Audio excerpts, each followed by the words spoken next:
आप सभी का स्वागत है एग्ज़ाम 11 के यूट्यूब चैनल पे। तो आज हम लोग CI का दूसरा टॉपिक पढ़ने वाले हैं। 2 वर्ष का तो अपन ने सब कुछ जान लिया था कि 2 वर्ष जब भी क्वेश्चन में मेंशन करेगा तो अपन उसका ब्याज कैसे निकालेंगे, CI माइनस SI कैसे निकालेंगे, CI कैसे निकालेंगे, सारी चीज़ें मेंशन हो गई थी। अब आज अपन जो टॉपिक लेने वाले हैं वो रहेगा 3 वर्ष का, कि 3 वर्ष के लिए अपन CI कैसे निकालेंगे, 3 वर्ष का CI और SI का अंतर कैसे निकालेंगे। तो ये सब चीज़ें सीखने वाले हैं 3 वर्ष के लिए, ठीक है। तो देखिए यहाँ पे टाइप 2 है 3 वर्ष के लिए, ठीक है ना, 3 वर्ष के लिए। अब देखो यहाँ पे 2 वर्ष के लिए वहाँ पे सूत्र लग रहा था CI = SI + R² लग रहा था।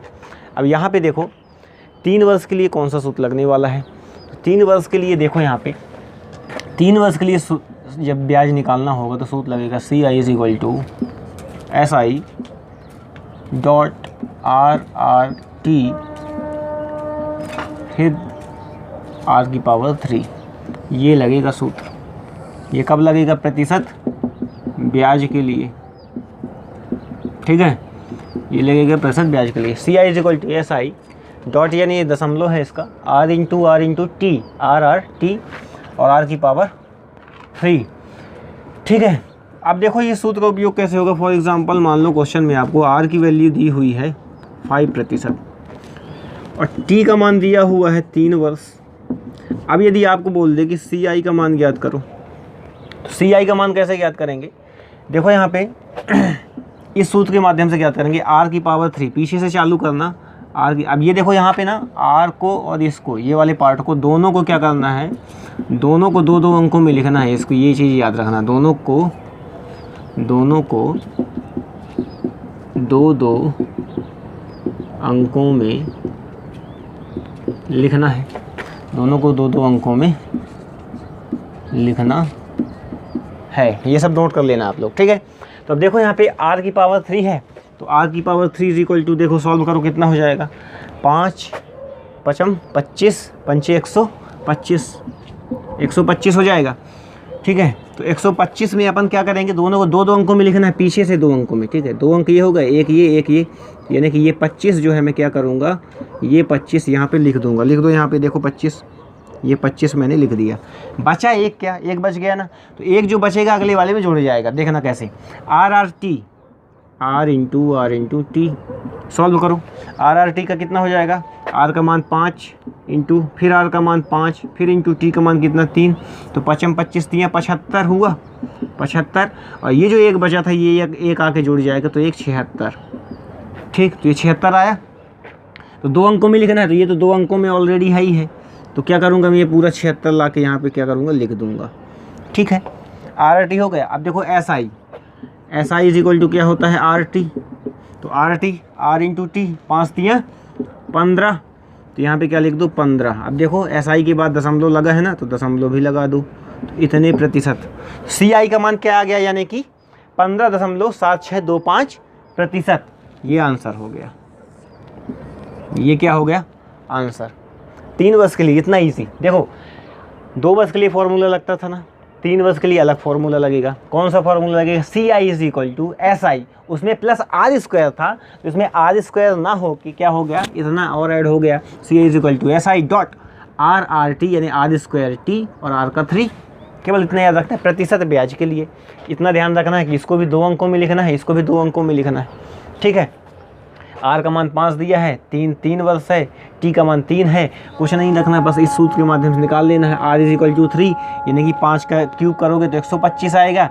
अब दोनों को 2-2 अंकों में लिखना है, तो पीछे से 2 अंक देखो, 25 हो गया, 5 और 2 25, तो ये 25 को मैं क्या करूँगा, यहाँ पर डायरेक्ट लिख दूँगा, बचेगा क्या, एक बचा, तो एक अगले वाले में जुड़ जाएगा। किसमें, RRT वाले में, RRT, R का मान 5, R का मान 5, T का मान 3, तो 5 × 25 = 75। एक इसका जो बचा था वो आके जुड़ेगा, तो कितना हो जाएगा, 76। ये 2 अंकों में ही है, तो इसको डायरेक्ट 76 लिख दूंगा। दशमलव लगा है, दशमलव लगा दो। SI का मान क्या होता है, RT, 5 × 15, डायरेक्ट 15 रख दिया, आंसर आ गया, ठीक। आई होप कि आप लोग को ईजिली समझ में आया होगा, ठीक है ना। अब देख लो, अब यहीं पे देख लो, कहाँ गया यार, मिटाने वाला कहाँ चला गया। जेब में था चलो देखो यहाँ पे, अब यहीं पे मान लो यहाँ पे आपको आर का मान कितना दे दे 10%, ठीक है, टी का मान 3 ही रहने दो, तब कैसे निकालेंगे, ठीक है ना। अब देखो एक और क्वेश्चन समझा देता हूँ तो आप लोगों को क्या होगा, थोड़ा समझ में आ जाएगा आसानी से, ठीक है। अब देखो आर का मान दिया है 10%, टी का मान दिया है 3, बस हमको निकालना है सी आई, ठीक। अब देखो यहाँ पे सी आई कैसे निकालेंगे, इसी फॉर्मूले से निकालेंगे। कौन से फॉर्मूले से, S I dot R T फिर आर का 3 निकालेंगे इससे। तो अब देखो आर का 3 निकालो कितना हो जाएगा, आर का 3 पहले निकालो, आर का 3 निकालोगे तो 10 दहम 100 दहम 1000 आएगा। अब दोनों को 2 अंकों में लिखना है तो पीछे से 2 अंक देखो, यानी कि 00, ये जो 00 है इसको यहाँ पे लिख लो, लिख लिया। अब ये जो 10 है ना, ये 10 आगे आके यहाँ पे जुड़ जाएगा ये वाले में। आर टी, आर का मान कितना है 10, फिर 10 फिर 3, तो 10 दहम 100 300, 300 प्लस 10 कितना हो जाएगा 310 हो जाएगा। समझ में आ रही ना बात, समझ में ना आए तो तुरंत बताना, ठीक है। अब ये 10 क्या हो जाएगा, 2 अंकों में लिखना है तो ये 10 क्या हो जाएगा, डायरेक्ट यहाँ पे लिख दूंगा मैं। बचा क्या 3, तो 3 अगले वाले में जुड़ जाएगा, जो बचेगा वो अगले वाले में जुड़ता चला जाएगा, ठीक है। अब देखो एस आई निकालना है, S I is equal to क्या होता है, आर इंटू टी, 10 तियाँ 30, बचा कितना था 3 जुड़ जाएगा तो टोटल कितना हो गया 33। अब देखो एस आई के पहले दशमलव लगा है तो दशमलव लगा दो, 33 आया तो 33 यहाँ लिख दो, ठीक है। तो सी आई का मान कितना हो गया, इतना हो गया प्रतिशत में आंसर। अब यहाँ पे यदि कुछ पी की वैल्यू दी होती तो उसका इतना प्रतिशत निकाल देते तो रुपए में ब्याज निकाल आता, ठीक है। तो इतनी आसानी से निकालना है, कुछ भी टेंशन लेने की ज़्यादा ज़रूरत बिल्कुल भी नहीं है, ठीक है। चलो तो फिर एक क्वेश्चन करवाता हूँ मैं, चलो देखो क्वेश्चन की ओर चलते हैं, ठीक है। तो ये समझाना था आप लोगों को कि इस तरीके से निकलने वाला है, ठीक है ना। समझ में आ गया होगा मुझे ऐसा लगता है, क्योंकि कुछ भी इसमें कठिन नहीं है। फिर भी यदि दिक्कत हो तो क्या करना कमेंट, ठीक है, दोबारा से मैं समझा दूंगा, ठीक है।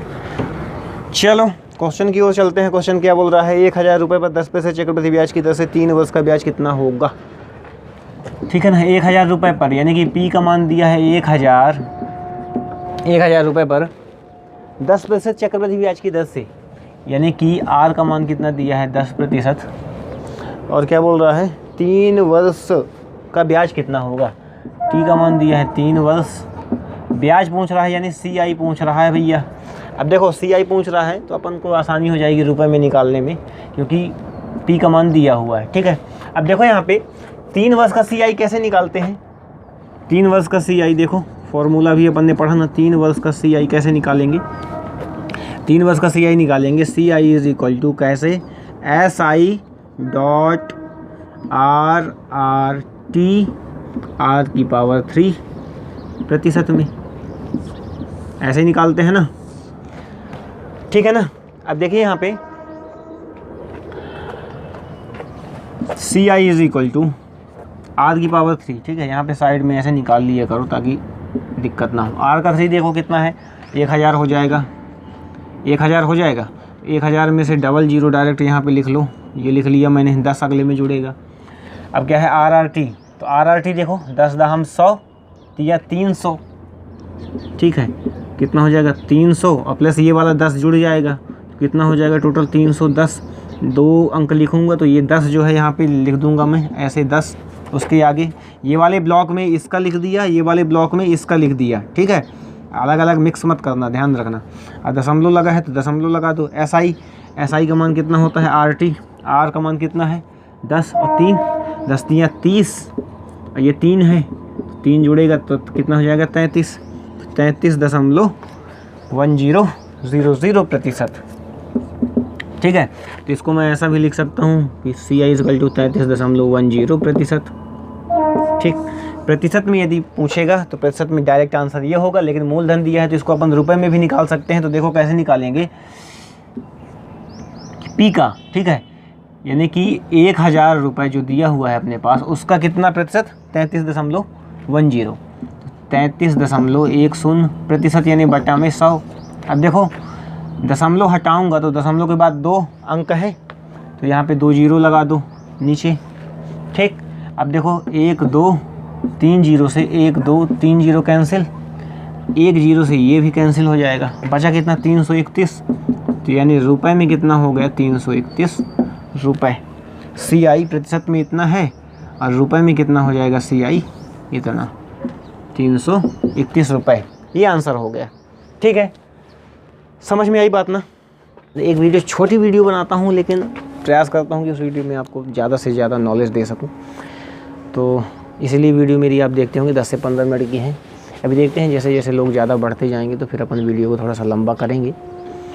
तो अभी के लिए आपको अलविदा। आई होप कि वीडियो आप सभी को समझ में आया होगा। समझ में आया हो तो चैनल को सब्सक्राइब कर लें, नोटिफिकेशन की बेल ऑन कर लें, और ठीक है, मिलते हैं चक्रवर्ती ब्याज के नेक्स्ट टॉपिक के साथ। Thank you.